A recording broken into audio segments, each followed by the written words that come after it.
bapak ini maling sukses, nggak ada. WTS, maaf, ngerti nggak kalau kelakuannya elek? Ngerti betul nek kelakuannya elek? Maka nggak ada perempuan nakal yang kepingin mewariskan perbuatannya kepada anak-anaknya. Kau no, wong wedok nakal, ndongakno anake, muga-muga luwih laris timbang buan. Kau. Sekali lagi, ini nggak bisa dibohongi. Hati nggak bisa dibohongi. Maka orang melakukan kebaikan sama orang melakukan kejelekan, itu perasaan di hati pasti berbeda. Halo. Nek ngelakoni apik mesti ning ati tenang, bahagia. Nek ngelakoni elek mesti ning ati gelisah. Ibu, Mbak. Kita celuk ibu apa tak celuk Mbak? Oke. Oh, adik. Wis, adik. Kemayu. Oke. Wong iku nek nglakoni apik mesti ning ati tentrem bahagia, tapi nek nglakoni elek mesti ning ati resah, gelisah. Pasti itu, pasti. Coba saya tanya, bawa uang sendiri sama bawa uang organisasi rasanya sama apa beda? Beda. Kalau bawa uang sendiri tenang, bawa uang organisasi entit-entitan mesti gelisah. Makan jatah sendiri sama makan jatahnya orang lain sama apa berbeda? Beda. Halo. Dibawa suami sendiri sama dibawa suami orang itu rasanya sama apa beda?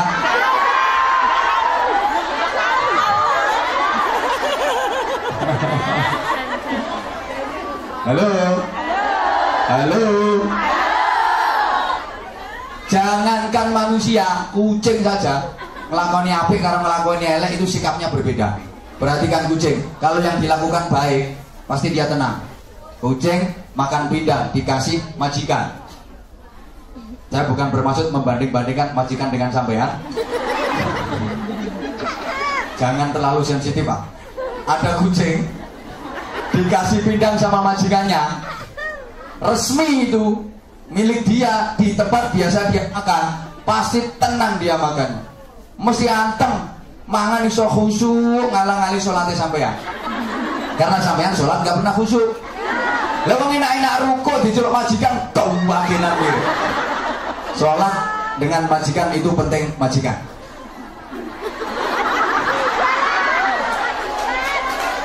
Loh iya toh?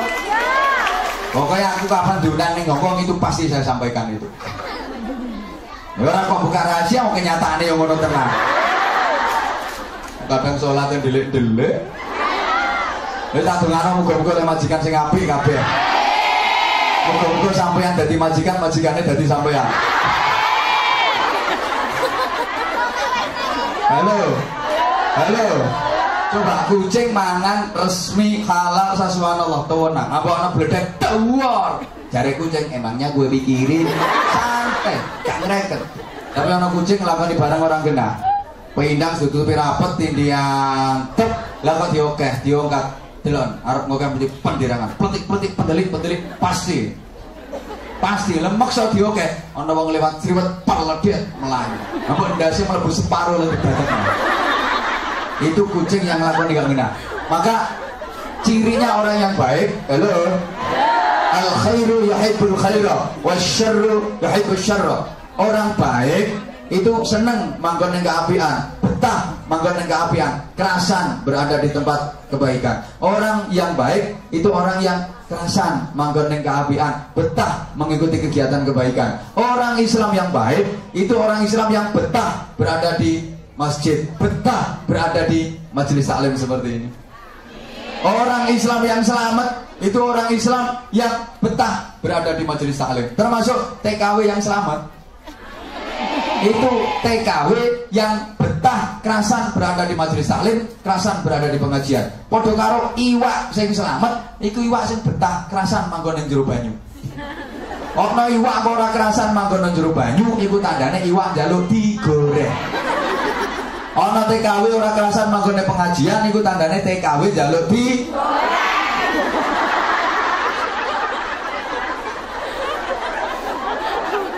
Ini kata Pak Konsul Kajari tadi kan akar 63 itu nggak bertambah.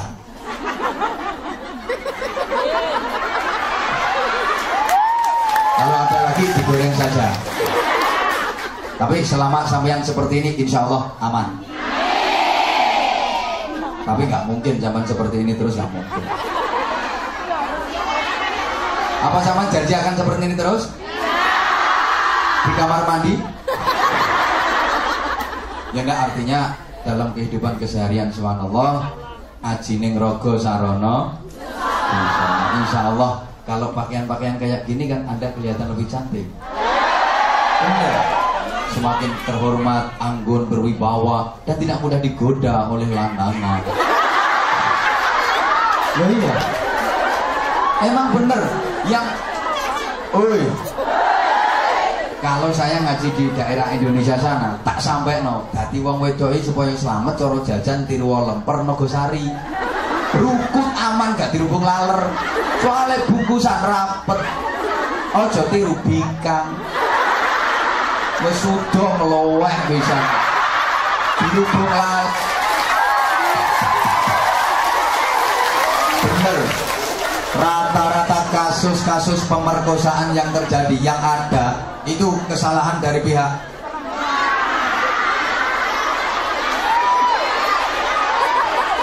rata-rata kasus asusila yang ada itu rata-rata kesalahan dari pihak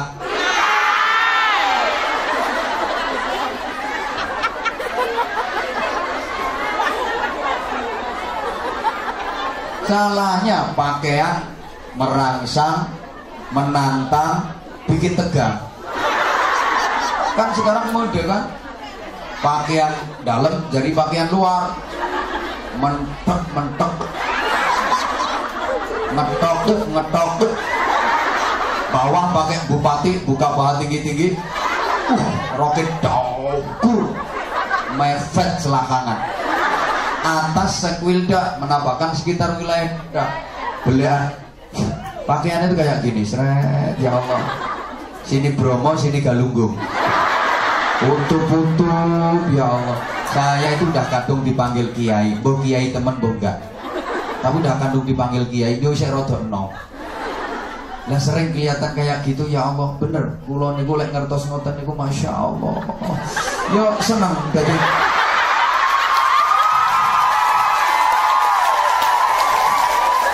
loh seneng nuturi durung rampung di sorak terus tak kira-kira dengarkan dulu saya itu jujur kalau lihat yang kayak gitu seneng nuturi dan pasti saya berdoa anggar ketok model aku tuh ya Allah moga-moga dicoloti kiri nanti kerayah dikewok bisa mesti san resik sih modelnya ben.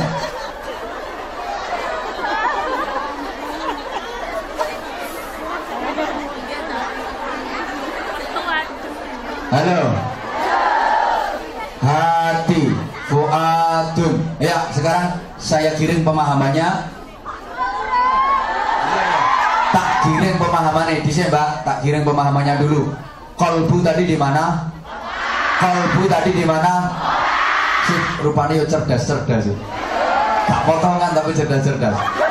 Informasi yang masuk ke otak manusia itu sumbernya dari mana? Otak mana? Informasi yang masuk ke otak kita itu sumbernya dari mata dan telinga. Dari mata dan apa yang dilihat mata, apa yang didengar telinga masuk ke dalam otak. Ditimbang-timbang oleh otak, kemudian turun ke hati, tertanam di hati, muncul secara spontan jadi perilaku. Saya ulang.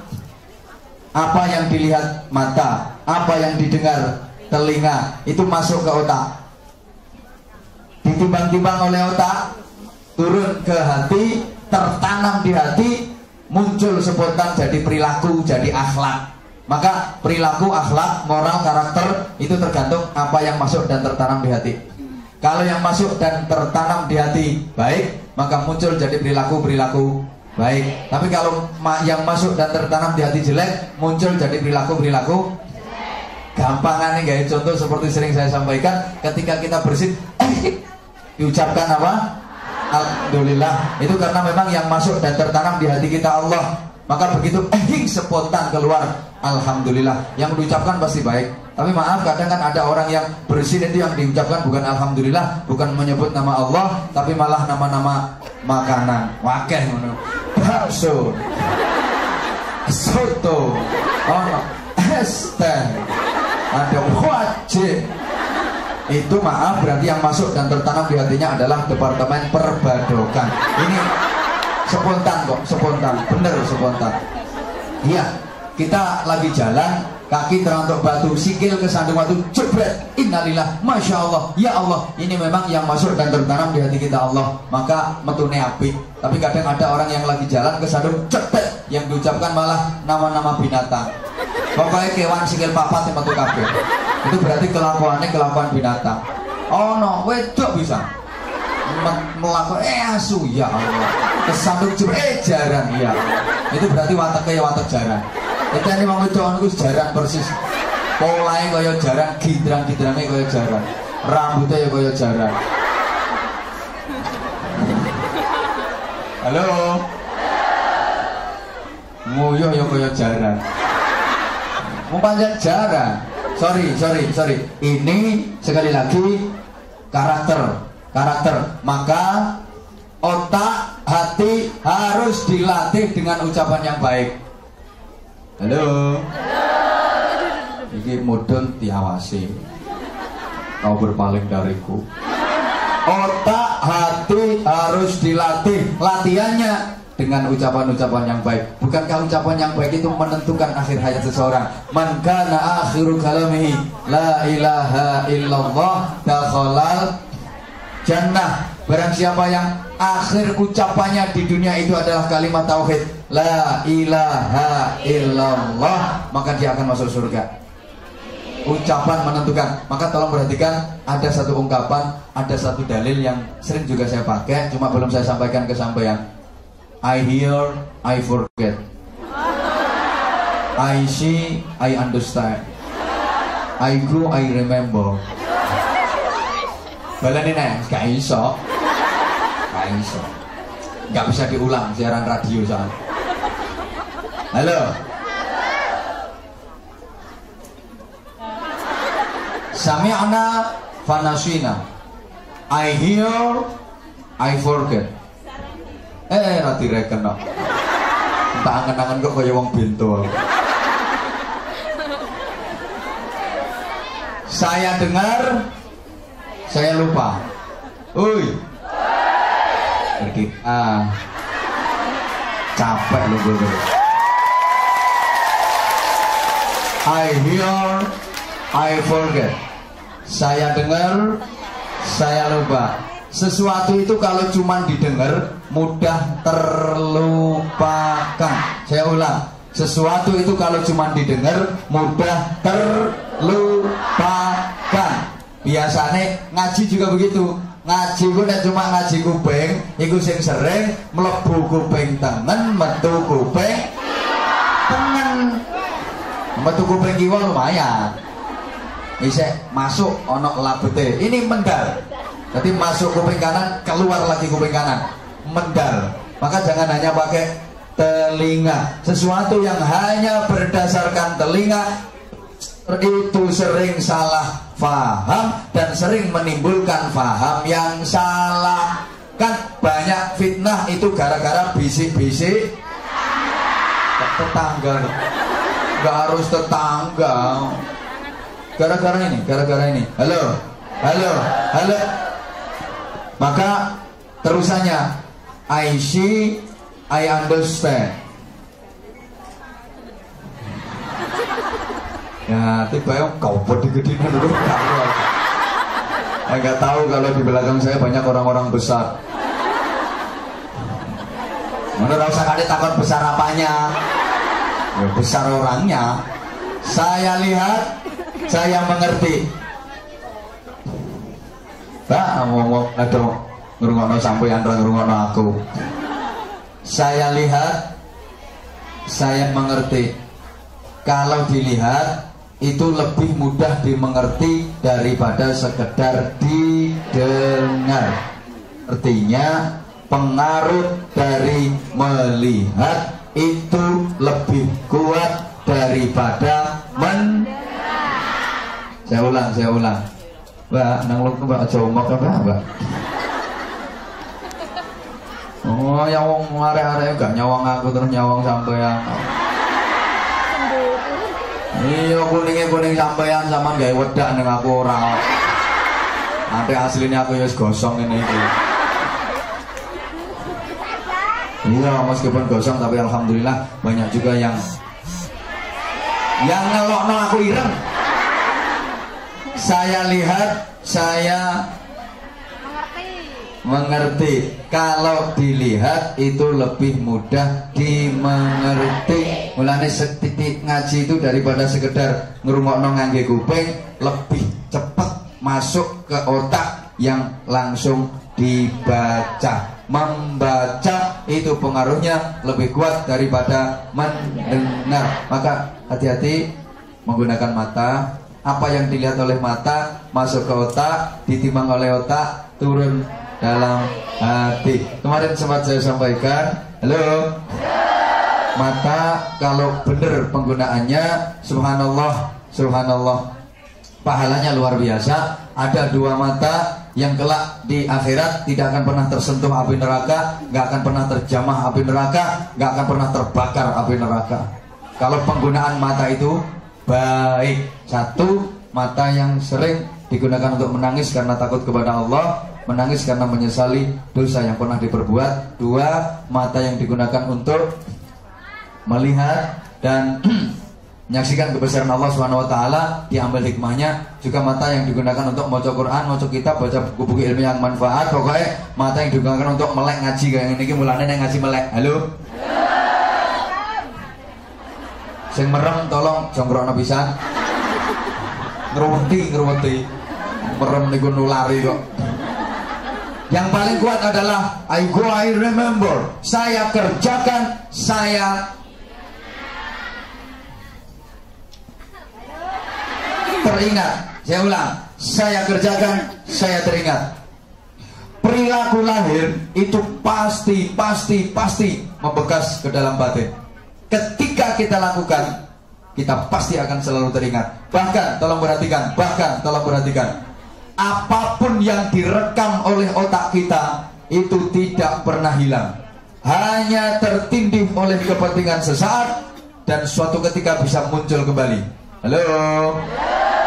Apapun yang direkam oleh otak kita itu nggak pernah hilang, hanya tertindih oleh kepentingan sesaat dan suatu ketika bisa muncul kembali. Saya tanya, jawab yang jujur.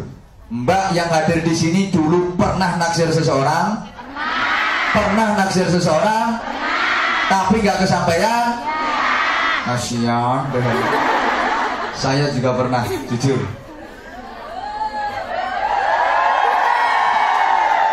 Enggak, tapi yang saya dapat jauh lebih baik daripada yang saya taksir dulu. Halo sayangnya. Jujur, saya juga pernah menaksir seseorang, tapi orang yang saya taksir nggak naksir saya. Saya pernah. Saya nggak merasa patut untuk dikasihani. Kenapa? Karena yang saya taksir dengan yang saya itu justru lebih baik yang saya dapat. Oh, lebih baik yang dapat. Justru yang dulu saya taksir nggak mau itu pasti sekarang menyesal luar biasa dia.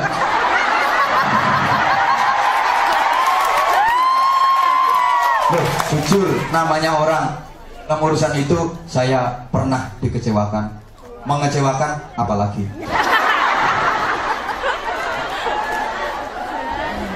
Enggak, mudah-mudahan kita semua yang hadir ini tidak pernah dikecewakan dan tidak akan pernah mengecewakan. Amin, murah arah mandi, karena itu nggak mungkin terjadi. Subhanallah. Halo. Kita rata-rata dulu pernah menaksir seseorang tapi nggak kesampaian. Suatu ketika bisa ingat kembali nggak? Suatu ketika bisa ingat kembali nggak? Bahaya.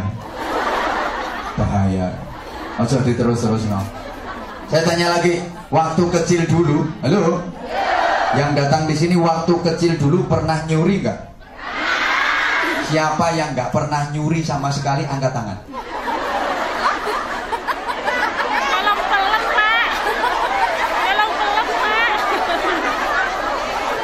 Siapa yang nggak pernah nyuri angkat tangan? Waktu kecil dulu. Pak Hari dulu pernah nyuri. Orang sekarang jadi konsul-konsul di KBRI itu dulu kecilnya pasti pernah nyuri. Wah, aku biar tahu kok. Lu jujur kok. Pernah. Nyuri apa? Rahasia. Nanti nyeritakno kenakalannya nggak ditiru bocah-bocah. Subhanallah, pernah. Yombo saya kok iso dadi kiai aku dhewe ora gunung ya. Pernah. Dan satu ketika pasti itu akan muncul kembali, ingat kembali. Maka hati-hati memasukkan informasi ke otak kita. Hati-hati, harus dilatih dengan pertama ucapan yang baik. Falyaqul khairan aw liyasmut. Ucapkan yang baik. Kalau nggak bisa mengucapkan yang baik, lebih baik diam. Halo. Jemaah sekalian yang saya hormati rahimakumullah. Falyaqul khairan. Ucapkan yang baik. Ucapan yang baik itu ucapan yang manfaat. Ucapan yang manfaat dan diperlukan. Kalau nggak manfaat, nggak diperlukan, nggak usah ngucap, nggak usah ngomong. Ngone kakean malah salah. Coba yang punya anak. Misalnya ketika zaman punya anak nakal, yang zaman ucapkan apa? Bocah kurang ajar. Ngono to? Hei. Bocah kok nakal, bocah kok kurang ajar, anak nakal, anak kurang ajar. Dengan sampean ucapkan anak nakal, anak kurang ajar, kira-kira nakalnya, kurang ajarnya waras napa mboten? Malah dadi. Malah nemen padha karo sampean dongakno. Anak kurang ajar. Pas ana malaikat amin. Anak kurang ajar temen iku dongane sampeyan. Apalagi ibu-ibu iku biasanya rada merawat ning anak. Ibu-ibu iki lho. Rada merawasno, sing wis ibu, sing mbak belum. Yang sudah ibu biasanya merawasno. Kenapa? Marah sama suami, mantul sama suami, gak berani. Akhirnya anak sing dimusuh. Itu rahasia perempuan seperti itu memang. Nang wong lanang mantul gak wani, anak sing dimusuh. Subhanallah. Kadang anak bocah kualat. Ya Allah, kena kualat teman mandi ucapannya sampean dhewe. Lah nek anak sampean kualat berarti sampean mbok-mbokane.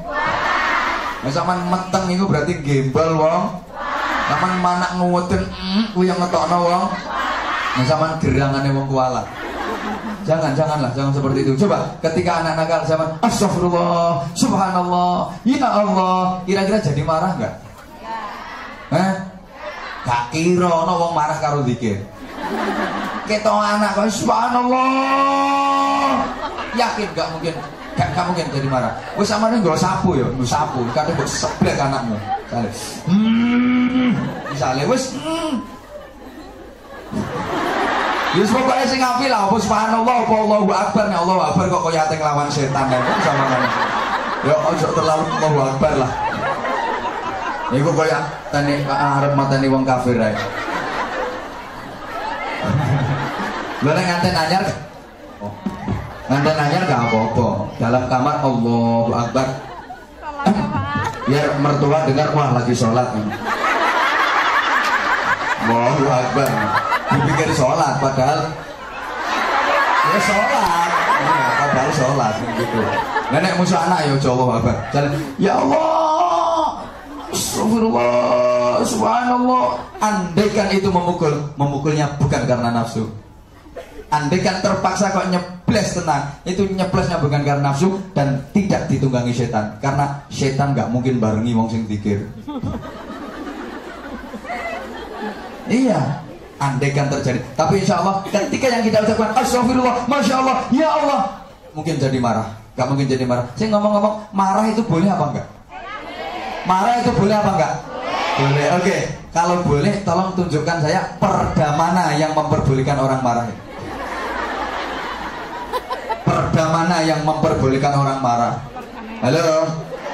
Kalau ayat Quran ayatnya mana? Kalau hadis hadisnya yang mana? Saya kepengen tahu.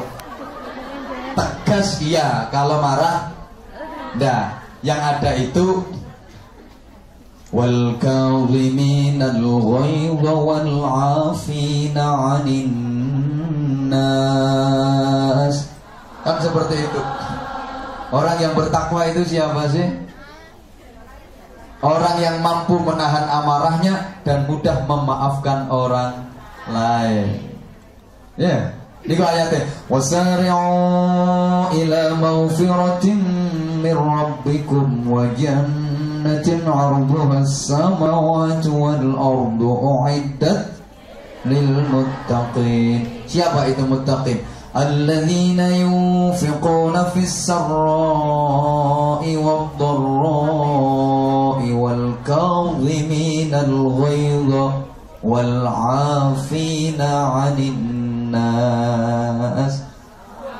Orang takwa itu orang yang mampu menahan amarahnya dan mudah memaafkan orang lain. Mampu menahan amarah. Berarti marah itu tidak boleh. Halo?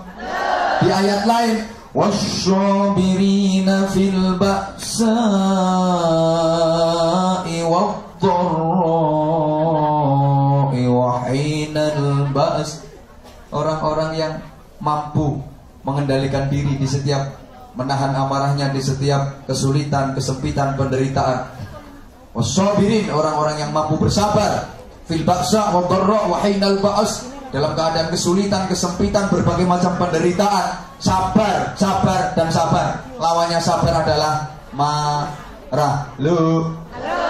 Di hadis yang lain lebih tegas Rasulullah menyatakan la taghdab walakal jannah. Jangan marah, maka bagimu surga. Jangan marah, maka bagimu surga. Kalau marah, bagimu neraka. Berarti marah boleh apa enggak? Boleh apa enggak? Alhamdulillah, langsung berubah. Belum setengah menit sudah berubah. Tadi boleh, sekarang enggak. Ini bukan berarti pelin-pelan enggak. Bukti bahwa sampean itu cerdas. Cerdas nih roke. Enggak boleh. Maka kalau mau marah, tolong ucapkan kalimah-kalimah thayyibah. Maka nanti insya Allah nggak akan jadi marah, nggak akan jadi